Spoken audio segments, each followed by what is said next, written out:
ہن لباس لکم وانتم لباس لہن، فرمایا بیویاں تمہارا لباس ہیں اور تم ان کا لباس ہو، وہ تمہارا لباس ہیں اور تم، اللہ اکبر، کیسا خوبصورت لفظ قرآن پاک نے، ہن لباس لکم وانتم لباس لہن، فرمایا وہ تمہارا لباس ہے اور تم، سمجھ آ رہی ہے نا جی بات کی، وہ تمہارا لباس ہے اور تم ان کا لباس ہو۔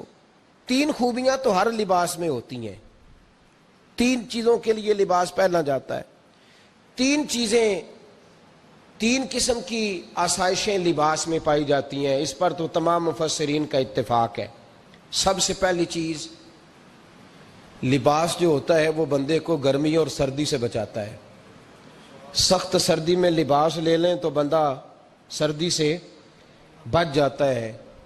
اس کا مطلب یہ ہوا کہ میاں بیوی ایک دوسرے کا لباس ہیں، اگر بیوی کی طرف کوئی تکلیف آتی ہے تو میاں اس کو بچاتا ہے، اور اگر میاں کی طرف کوئی تکلیف آتی ہے تو عورت اس کو بچاتی ہے۔ میاں بیوی ایک دوسرے کا لباس ہے۔ لباس کیا کرتا ہے؟ لباس آدمی کے عیب چھپاتا ہے، اس کے وجود پر کتنے دھبے ہیں، کتنے نشان ہیں، وہ سارے چھپا لیتا ہے لباس۔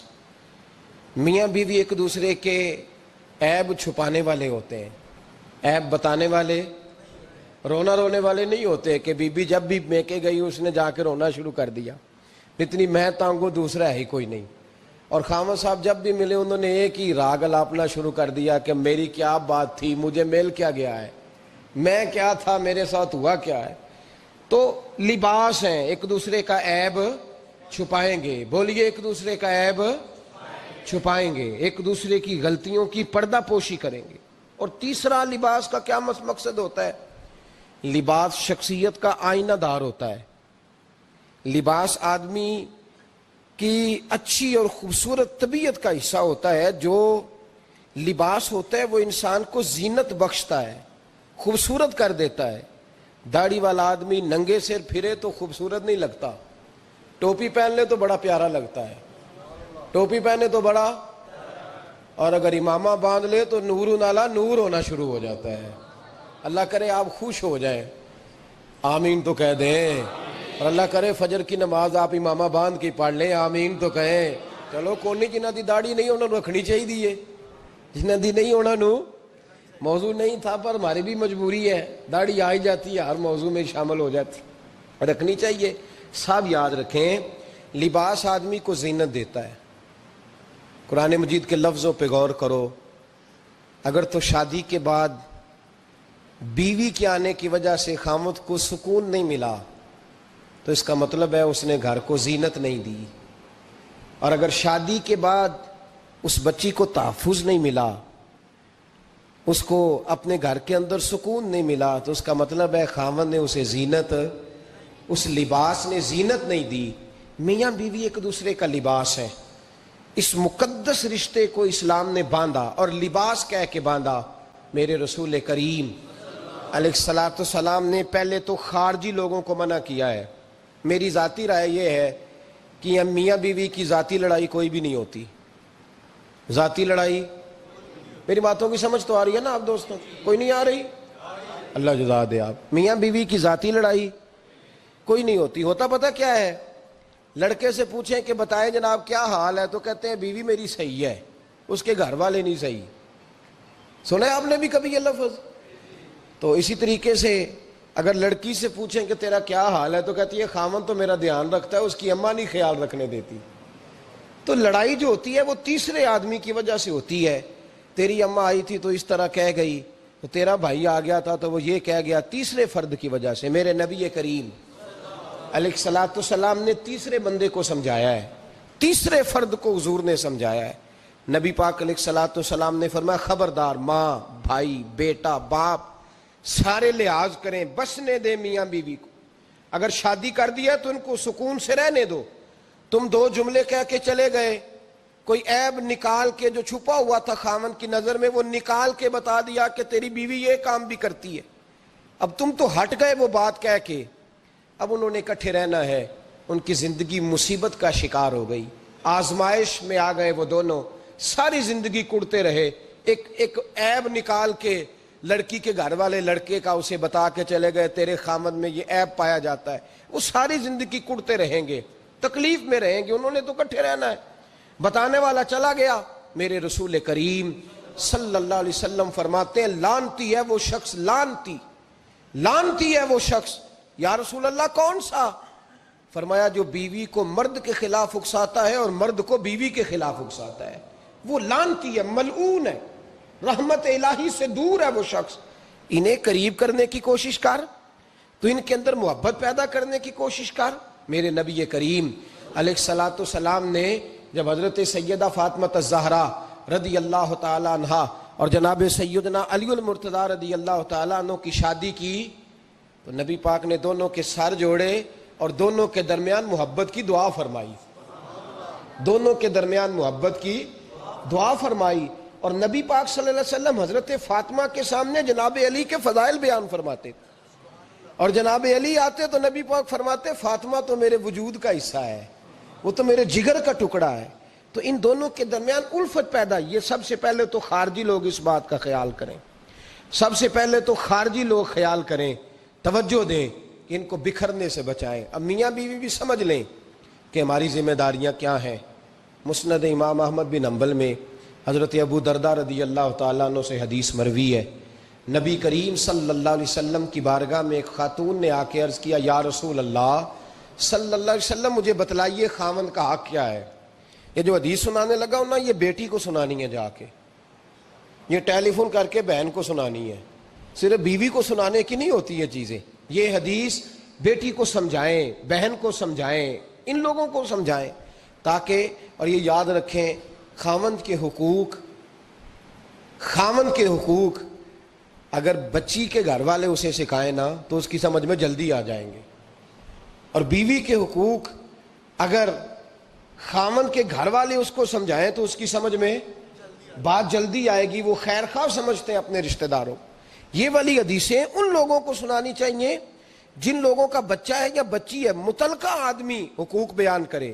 جب متبادل چیز کسی کے سامنے آتی ہے تو وہ کئی دفعہ سمجھتے ہیں کہ خلوص اس میں پورا نہیں پایا جاتا۔ حضرت ابو درداء رضی اللہ تعالیٰ عنہ فرماتے ہیں ایک خاتون حضور کی بارگاہ میں آئی، عرض کرنے لگی یا رسول اللہ صلی اللہ علیہ وسلم میں نکاح کرنا چاہتی ہوں، شادی کرنا چاہتی ہوں، مجھے بتلائیے خاوند کا حق کیا ہے، اگر تو میں ادا کر سکتی ہوں تو میں نکاح کروں ورنہ میں اس کام سے بچوں۔ میرے نبی کریم علیہ الصلوۃ والسلام نے فرمایا بی بی اگر خاوند کے ناک سے رینٹ نکلے، ریشہ نکلے، پیپ بہے اس کی ناک سے، اور بی بی اپنی زبان سے وہ صاف کر دے تو پھر بھی اس کا حق ادا نہیں ہوتا۔ حضرت ابو درداء کہتے ہیں آنکھ کھول کے اس عورت نے دیکھا تو میرے نبی پاک نے اگلے جملے ارشاد فرمائے، حضور نے فرمایا تو ان باتوں میں حیرت کر رہی ہے، میں اگر خدا کے علاوہ کسی کو سجدے کا حکم دیتا تو میں عورت کو کہتا اپنے خاوند کو سجدہ کرے، میں اس کو کہتا یہ کام کرے۔ میرے رسول کریم علیہ الصلوۃ والسلام نے حقوق کا تعین فرمایا، حقوق کا تعین فرمایا، اور نبی کریم صلی اللہ علیہ وسلم نے فرمایا جو عورت اس حال میں مر گئی، اس حال میں دنیا سے گئی کہ اس کا خاوند اس سے راضی تھا، اس کا شوہر اس سے راضی تھا، اس کا گھر والا اس سے مطمئن تھا، تو میرے نبی پاک فرماتے ہیں جب دنیا سے جائے گی تو رب کریم جنت کا دروازہ کھول کے فوراً ہی جنت میں داخل فرما دے گا، اس کو بغیر روک ٹوک جنت دے دی جائے گی۔ شرط یہ ہے کہ وہ جب دنیا سے جائے تو اس حال میں جائے کہ اس کا خاوند اس سے شکوے نہ کرتی پھرے، شکایتیں نہ کرتی پھرے، شکایتیں نہ کرے۔ ہمارے زمانے میں شکایتیں ہوتی ہیں اور خواتین، عورتیں اس بات کو سمجھتی نہیں کہ اللہ نے جو میرے نصیب میں رکھا تھا اور جو خاوند رب نے میرے لیے پسند کیا تھا وہ اللہ نے مجھے عطا فرما دیا ہے۔ وہ شکوے کرتی ہیں، شکایات کرتی ہیں، اور دوسری عورتوں کو سامنے رکھ کے وہ فلاں کے حصے میں یہ چیز آئی، فلاں کے حصے میں یہ چیز آئی، فلاں کا خاوند یوں کرتا ہے، شکوہ کرتی ہیں۔ میرے رسول پاک علیہ السلام نے فرمایا عورتیں کثرت سے جہنم میں جائیں گی، کثرت سے۔ تو ایک صحابی رو پڑے، ایک حدیث میں لفظ یہ ہے رو پڑے، عرض کرنے لگے یا رسول اللہ وہ ہماری مائیں بھی ہیں، بیٹیاں بھی ہیں، بہنیں بھی، حضور جہنم میں جائیں گی؟ نبی پاک صلی اللہ علیہ وسلم نے فرمایا ایک تو وہ عیب جوئی کرتی ہیں، غیبتیں کرتی ہیں، دوسرا رب کا شکر ادا نہیں کرتی، اور تیسرا فرمایا اپنے خاوند کا بھی شکریہ ادا نہیں کرتی، بات بات پہ ناشکری کرتی ہیں، بات بات پہ ناشکری کرتی، اس سبب سے جہنم میں جائیں گے۔ عورت کے حقوق کا تعین فرمایا، اور ساتھ ہی میرے رسول پاک علیہ السلام نے مرد کی طرف توجہ فرمائی، اور کیا خوبصورت لفظ ارشاد فرمایا تم میں ہر آدمی اپنے آپ کو اچھا سمجھتا اور اچھا کہتا ہے، ہر آدمی کہتا ہے، لیکن کوئی اگر مجھے آ کے پوچھے گا کہ محبوب آپ کی امت میں اچھا کون ہے، تو حضور فرماتے ہیں میں اسے اچھا سمجھوں گا جو اپنے گھر والوں کے حق میں اچھا ہے، جو اپنی بیوی خیرکم لأہلہ، تم میں سے بہترین وہ ہے جو اپنے گھر والوں کے لیے اچھا ہے۔ اور فرمایا جاؤ میرے گھر جا کے پوچھ لو، وانا خیرکم لأہلی، میں تم سب سے زیادہ بڑھ کر اپنے گھر والوں کے لیے اچھا ہوں۔ تم میں بہترین وہ ہے جو اپنے گھر والوں کے لیے، بال بچوں کے لیے، بیوی کے لیے اچھا ہے۔ رسول کریم علیہ السلام نے خاوند کو حکم دیا اور ارشاد فرمایا کہ عورت ٹیڑھی لکڑی ہے، بیچاری کو اللہ نے عقل پوری نہیں دی۔ ایک بچہ چھوٹا ہوتا ہے، ہمیں پتہ ہوتا ہے کہ اس کا شعور پورا نہیں، اگر کوئی غلطی کرے تو کیا اسے نکال دیا جاتا ہے گھر سے؟ بولے، چھوٹا بچہ ہے، وہ کئی دفعہ بڑا نقصان کر دیتا ہے، آپ کیا کہتے ہیں؟ اسے مارتے ہیں، کلاڑی لے آتے ہیں اس کے لیے؟ اس طرح کرنا چاہیے، اس کے ابے کو بلا لینا چاہیے، بےزتی کرنی چاہیے پنچایت میں بٹھا کے کہ یہ غلطی کی ہے تیرے بچے نے۔ بھائی دادا یہ کام کرتا ہے؟ بولے نا، کیوں نہیں کرتا؟ وہ کہتا ہے ہمارا بچہ نہ سمجھ ہے، اپنا پوتا ہے، ہمارا اپنا ہے، اگر ہم اس کا باہر نکالیں گے تو بڑا کام غلط ہو جائے۔ لیکن وہی ابا جی جب بہو کوئی غلطی کر بیٹھتی ہے تو پنچایت بلاتے ہیں، لوگوں کے سامنے معاذ اللہ تعالیٰ بڑی کڑوی کسیلی باتیں کرتے ہیں، ایسی باتیں کرتے ہیں کہ جو ان کی بیٹی کے بارے میں کہی جائے تو وہ کبھی پسند نہ کریں، اتنے سخت جملے کہے جاتے ہیں، بیٹی والے کو رسوا کیا جاتا ہے۔ میرے نبی کریم علیہ السلام نے فرمایا یہ ٹیڑھی لکڑی ہے، بیچاری کو اللہ تبارک و تعالیٰ نے اپنی حکمت کے تحت عقل عادی عطا فرمائی ہے، تم اگر چاہو گے سیدھی کرنا تو یہ ٹوٹ جائے گی، سیدھی نہیں ہوگی۔ حضور کیا کریں؟ فرمایا اس کے ساتھ گزارا کرو، اللہ تمہیں اجر عطا فرمائے گا، اس کے ساتھ وقت گزارو، اللہ تمہیں اس کا، یہ ذہن بنانا چاہیے خاوند کو کہ یہ، اور خاوند کی ذمہ داری ہے۔ اعلیٰ حضرت رحمۃ اللہ علیہ نے فتاوی رضویہ کی 24ویں جلد میں بالتفصیل لکھا ہے، آپ فرماتے ہیں خاوند کی ذمہ داری ہے عورت کو کپڑا فراہم کرنا، روٹی فراہم کرنا، رہنے کے لیے گھر دینا، نان نفقے کا خیال کرنا، اور آپ فرماتے ہیں اگر وہ مطالبہ کرے تو ہفتے میں ایک دن اس کے ماں باپ سے ملانے بھی لے جا سکتا ہے، ہفتے میں، جی کوئی نہیں بول دے تسی، ہفتے نہیں، یہ نہیں صحیح لفظ، ہر ہفتے اے سوکھ ہے، کدوں ملان کھڑنا ہے؟ پاویں نہ بولو، گل جڑی سچی ہو تے سچی ہے، ملان کدوں لے جانا ہے؟ اچھا اپنی اماں نو روز ملتا ہے سویرے شام، تے وہ کہندی مینوں بھی اماں نو ملا لیا، تے کہندا روز نہیں جائیدا، تے تم بھی نہ ملا اپنی اماں نو روز بھائی۔ لیکن ہاں اعلیٰ حضرت فرماتے ہیں ہفتے میں ایک دفعہ ماں باپ سے، بولے، بیٹی کا پیار ماں باپ سے زیادہ ہوتا ہے کہ بیٹے کا؟ لو تو سارے نو پتا ہے، یعنی تسی گھٹ کر دے ہو نا، تاں بیٹی دا نام لیا جے، صحیح بات کر رہا ہوں؟ تو جس کا پیار زیادہ ہے اس کو روک دیا، کہتے نہیں روز نہیں جائیدا، سال بعد جائیں، بلکہ ان تے اللہ خیر کرے، اللہ پاک فضل کرے، داماد صاحب کی عزت ہی نہیں نہ ہوتی، اس کو آنکھوں پہ بھی اٹھائے تو کہتے تیرے گھر دے میری عزت نہیں کر دے، پتہ نہیں ان تو عزت بھائیا کیڑی شاید نہ رکھیا ہے، وہ کیڑی ہے جڑی تینوں چاہیے ہے، اللہ ہی بہتر جانتا ہے۔ عزت نہیں کرتے تو لہذا میرا پروٹوکول نہیں، پھول لے کے کھڑے نہیں ہوتے گلی میں، وہ باہر نہیں نکلتے، وہ اشتہار نہیں چھاپتے کہ داماد صاحب آ رہے ہیں، اور ویسے بھی میں کہاں جاؤں، مطلب یہ کہ چپس بھی نہیں ہے، انہوں نے سنگ مرمر بھی نہیں لگوایا ہوا، تو میں کیسے جاؤں، میری شان کے خلاف۔ اعلیٰ حضرت فرماتے ہیں ہر ہفتے وہ بیٹی جو ہے، تو بیٹیاں بیٹیاں ہوتی ہیں، اور یہ تو اس دن پتہ چلتا ہے نا جب اپنی بیٹی بندہ ڈولی میں ڈالتا ہے، پھر پتہ چلتا ہے کہ دل کرتا ہے ہر ہفتے اس کو ملنے کو، دل کرتا ہے کہ وہ آئے، چہرہ دکھائے، ایک دفعہ مل جائے، ہر ہفتے اس کو ملوانے لے کے جائے، اس کی غلطیاں معاف کرے، اس کے عیبوں پہ پردہ ڈالے، اس کی کوتاہیوں کا خیال کرے، اس سے درگزر کرے۔ میرے نبی کریم صلی اللہ علیہ وسلم نے فرمایا میں اپنی امت کو حکم دیتا ہوں کہ اپنی بیوی سے بغض نہ پالنا، بغض نہ پیدا کرنا، کوئی غلطی کرے تو بغض نہ پیدا کرنا، بغض نہ رکھ لینا سینے میں کہ تو ہے ہی ایسی، تو ہے ہی، بغض نہ پالنا۔